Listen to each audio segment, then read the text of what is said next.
अस्सलाम वालेकुम व्यूवर्स, कैसे हैं आप सब। मैं बिल्कुल ठीक और उम्मीद करती हूँ कि आप भी ठीक होंगे। आज की जो मैं रेसिपी आपके साथ शेयर कर रही हूँ वो है भुनी हुई दाल।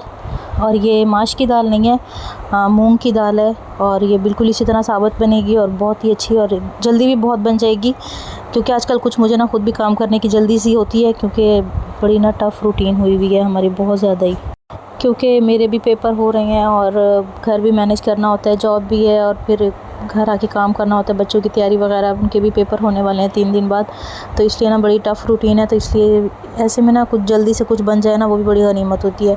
तो बस मैंने पहले दाल को जो है 1 से 2 उबाले दिए हैं, बहुत ज़्यादा उसको मैंने गलाया नहीं है, थोड़ी सी कच्ची रखी है। उसके बाद हरी मिर्चें और अदरक लहसुन का जो है ना वो मैंने पेस्ट बना लिया है, तो थोड़े से ऑयल में मैंने पहले डाला है। और ये जब तक थोड़ा सा पकेगा, इसके बाद मैंने 3 टमाटर लिए हैं, क्योंकि इस दाल में जो है ना टमाटर जो होते हैं ना वो बहुत ज़्यादा अच्छे लगते हैं।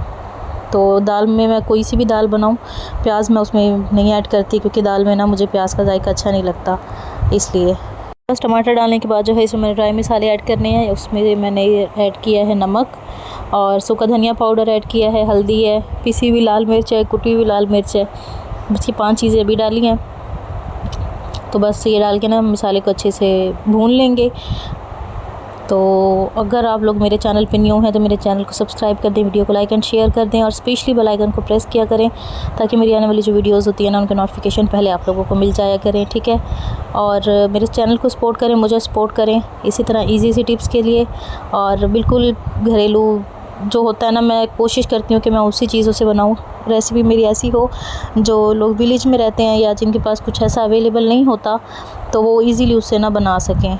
तो बस मैंने पहले दूध बॉईल करके रखा है, क्योंकि मैं असर के टाइम ही आई थी आके, मैंने पहले बस नमाज़ पढ़ी है, उसके बाद दूध बॉईल किया और फिर उसके बाद मैंने खाना बनाया है। तो फिर भी होते होते शाम हो ही गई थी। तो बस सभी मसाला जैसी अच्छे से उसकी भुनाई हो गई थी, तो मैंने दाल इसमें ऐड कर दी थी। दाल में पानी जो दाल वाला था ना मैंने वही डाला था, ठीक है। उसके बाद इसी पानी में ही मैंने इसको पकाया और ज़्यादा पानी इसमें मैंने बिल्कुल ही डाला। दाल भी अच्छे से गल गई थी, मैंने बहुत हल्की आंच पे इसको पकाया। तो उसके बाद जो है हम इस पर गरम मसाला छिड़क देंगे। ऑयल सेपरेट हो गया है और ये हमारी बहुत ही अच्छी सी जो है ना भुनी हुई दाल तैयार हो गई है। तो मेरे पास हरा धनिया नहीं था, अभी लगाया है लेकिन अभी वो उगा नहीं है। तो अगर आप लोग के पास हरा धनिया है तो आप लोग वो भी इस पर ऐड कर सकते हैं, इसका टेस्ट भी बहुत अच्छा होगा। इजी सी रेसिपी होगी। मैं डिस्क्रिप्शन में ना इसकी पूरी जो होगी ना रेसिपी, वो इंग्रेडिएंट्स वगैरह वो सब कुछ लिख दूँगी, आप लोग वहाँ से भी देख सकते हैं। आप मुझे बस इसी तरह सपोर्ट करते रहें नई नई वीडियोज़ के लिए, और दुआओं में याद रखिएगा। इंशाल्लाह अगली वीडियो में मिलती हूँ, तब तक के लिए अल्लाह हाफिज़।